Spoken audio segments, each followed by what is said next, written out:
At least I got on trending, everyone.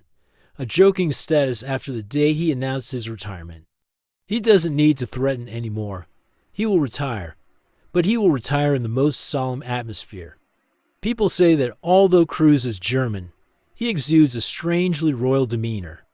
On a day when news of Manchester United's victory over Manchester City at the mbap Cup flooded the front pages, Toni Kroos' tears still had their own special place, dignified in a very royal manner. Toni Kroos is often affectionately called the Banter King by fans to describe his banter on social media.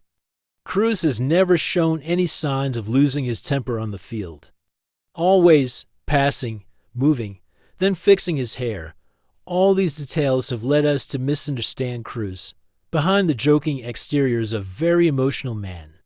People finally got to see a very human, very emotional Toni Kroos. In the face of the heartfelt affection from Real Madrid fans, Toni Kroos shed tears of gratitude mixed with strong emotions as he was about to part with something that had accompanied him for the first half of his life.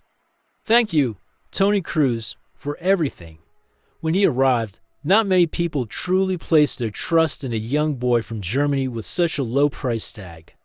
When he left, they realized that it was the craziest deal Real Madrid had ever made. People talk about the midfield trio of Kroos, Modric, Casemiro in the golden era of Los Blancos.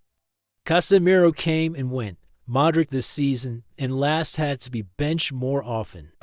Only Toni Kroos remained firmly standing in Real Madrid's midfield. Ironically, the one who maintained the highest form, the most important player at present, chose to leave football, reaching a period when Kroos was enjoying the glory he deserved throughout his career. His influence was more thoroughly recognized. In a phase where people rewind and replay his passes and assists for Vinicius to score in the Bayern Munich match, instead of watching a striker's highlights.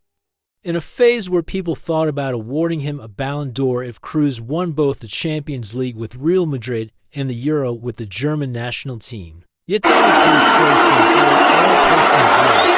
He chose to retire from football at the peak. In times like these, the presence of family is indispensable.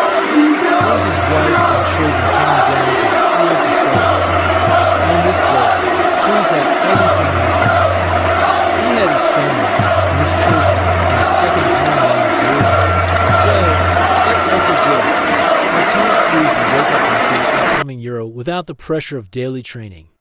He will spend time taking care of his children.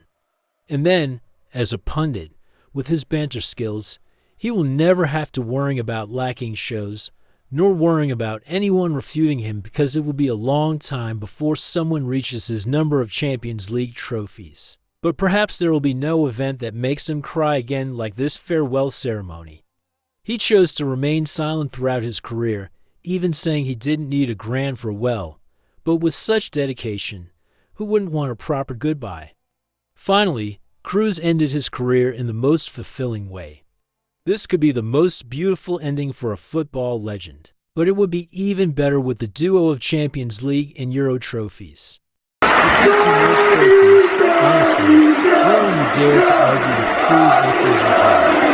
And now, Bernabeu bids you farewell. Thank you for everything.